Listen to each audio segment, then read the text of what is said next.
జగన్మోహన్ రెడ్డి గారు అరాచకాల్ని ప్రశ్నించినందుకు మా party senior BC నాయకుడి ఇంటి పైన ఫిబ్రవరి 20వ తేదీ ఉదయం దాడి చేసి ఆయన ఇంటి బయట ఉన్నటువంటి వాహనాలని ధ్వంసం చేస్తే ఇవాళ మా పార్టీకి చెందినటువంటి ఒక బీసీ నాయకుడికి అండగా నిలబడటం కోసం గన్నవరం పోలీస్ స్టేషన్లో ఫిర్యాదు చేయడానికి వెళ్ళాం.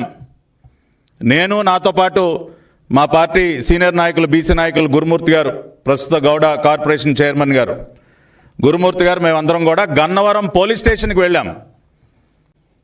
ఎందుకంటే ఆ రోజున పరిస్థితులు మనందరికీ తెలుసు.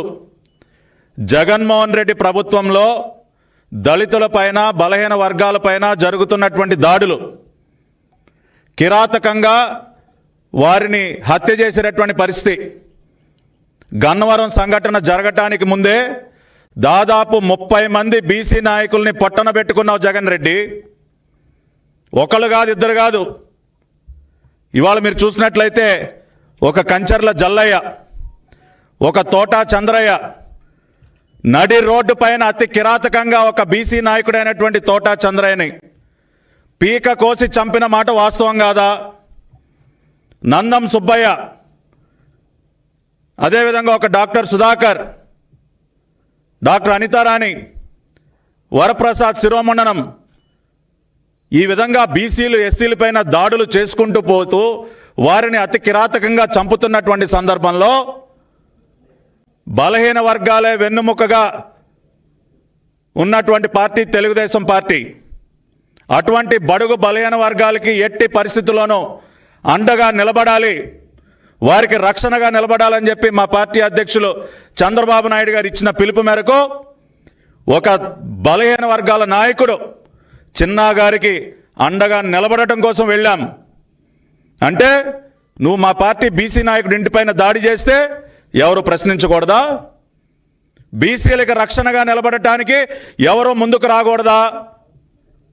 నీ ప్రభుత్వ హయాంలో బీసీల కోసం, దళితుల కోసం ఎవరు పోరాడినా వాళ్ళు నేరస్తులేనా? అదే కదా తమరు తెలియజెప్పింది. అంటే మీరు బీసీలని నరికి చంపుతున్నా ఎవరు మాట్లాడకూడదు, వాళ్ళ ఇళ్లపైన దాడులు చేసినా ఎవరు మాట్లాడకూడదు, డ్రైవర్ సుబ్రహ్మణ్యం చంపి డోర్ డెలివరీ చేసినా ఎవరు మాట్లాడకూడదు. ఇన్ని చేసి ఇంకా నిస్సిగ్గుగా వాళ్ళని వేధింపులు గురి చేసినటువంటి వ్యక్తులను వెనకేసు రావడానికి వాళ్ళ తమరు జైలుకి వెళ్ళారా సార్? బలహీన వర్గాలు, దళితులపైన దాడులు చేసి కిడ్నాపులు చేస్తున్నటువంటి వ్యక్తులకి అండగా నిలబట్టడానికి మీరు ఇవాళ జైలుకి వెళ్ళారా? ఇవాళ ఏం తెలియజెప్తా ఉన్నారు మీరు రాష్ట్ర ప్రజలకి? బలహీన వర్గాలపైన ఎవరు దాడి చేసినా నేను అండగా ఉంటా, దళిత బిడ్డల్ని ఎవరు కిడ్నాప్ చేసినా జగన్మోహన్ రెడ్డి అండగా నిలబడతాడన్న మెసేజ్ ఇవ్వడానికి వెళ్ళారా మీరు జైలుకి? వాళ్ళ మీరు సూటిగా జవాబు చెప్పాలి. ఏం చర్య తీసుకున్నారు మీరు? డ్రైవర్ సుబ్రహ్మణ్యాన్ని కిరాతకంగా చంపి డోర్ డెలివరీ చేసినటువంటి వ్యక్తి పైన ఏం చర్యలు తీసుకున్నారు మీరు?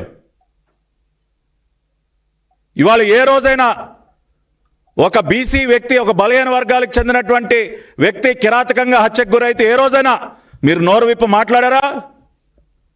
ఇవాళ అందుకనే మిమ్మల్ని పాతాళానికి దొక్కారు. ఇవాళ మీరు 11 సీట్లకి పడిపోయింది దేనికి? ఒక్కసారి మీరు ఆలోచించుకోండి. ఈ విధంగా దళిత బిడ్డలపైన, బలహీన వర్గాలపైన దాడులు చేసి కిరాతకంగా చంపి మీ ప్రభుత్వ హయాంలో వాళ్ళ ఉసురు పోసుకున్నందుకే వాళ్ళు మీరు ఈ పరిస్థితికి దిగజారిపోయారు.